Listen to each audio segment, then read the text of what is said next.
kita bubur. Ito ang TV Patrol. Ano lang? Naghahanap ng semento. Okay, good. Dahil ipinamimigay ng mga politiko ang alamin sa pagbabalik ng TV Patrol, Southern Tagalog. Ang kakulangan ng semento sa lalawigan. Nagpapatrol, Ernie Manyo.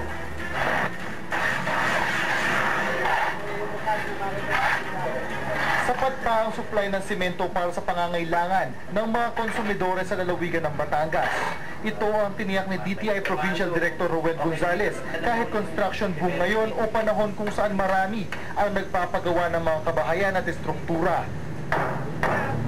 Hindi natin may tatanggi, ang construction ay isa sa magandang indicator kung patuloy ang pag-unlad sa isang lugar dahil sa nakikita natin na maraming nagpapatayo ng bahay.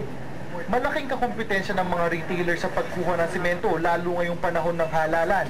Sa kanilang dealers ay ang mga politikong dumedirekta dito. Hindi na raw bagong pamimigay ng mga politiko ng construction supply sa mga botante.